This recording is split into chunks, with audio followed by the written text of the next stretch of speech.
Yeah, I mean, that's a good transition to my next question here, your favorite character of the series. And I know for me, both in the animated show and in the live action adaptation, Zuko's my clear favorite of the show. I loved his character arc in the animated series and even in this one. Like, I would say this show starts off pretty strong for me.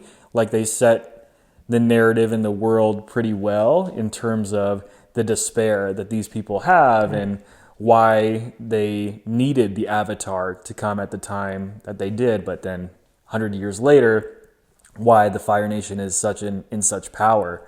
So when we see Zuko, we're introduced to this pretty abrasive, nationalistic, very divided kind of young man. Like, he has this loyalty to his nation, to his father, but then he has this internal struggle of what he believes in. And I loved how we saw that in the live action show, where we see him start off as this very kind of arrogant and prideful young guy. Then as we get more backstory towards the end of the season, we see where he comes from and why he's acting the way he is. And then, like you were saying with General Iroh, or his uncle Iroh, we see the kindness and the compassion of his uncle start to break down the hardness of his heart, if you will, and he softens up and starts to realize and become his own person. And I know for me, my favorite moment was when we learned the story of the 41st Legion. In that episode, it was episode 6, where he was breaking Aang out of the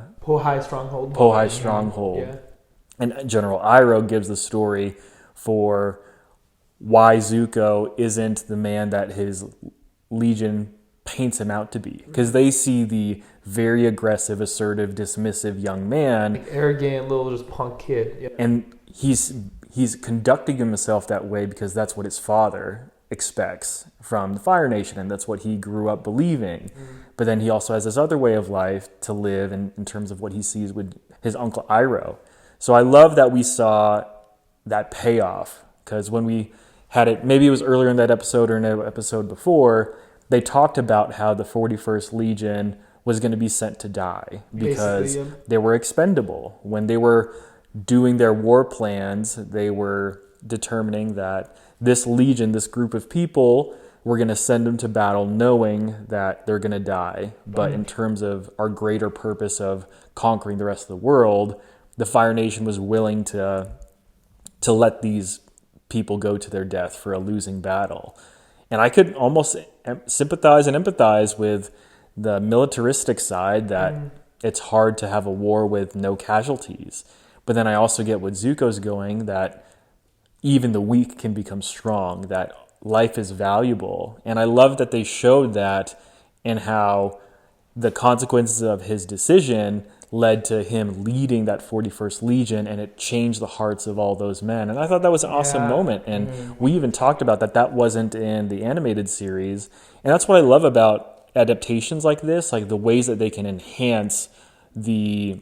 like bring a story further, like go into more detail of like, maybe this is why, in this example, Zuko is the way he is. Exactly. Like, how can you improve what we already know, or what the fans have already seen in the animated or the inspirational format? So that's what I really liked about season 1 and my favorite character.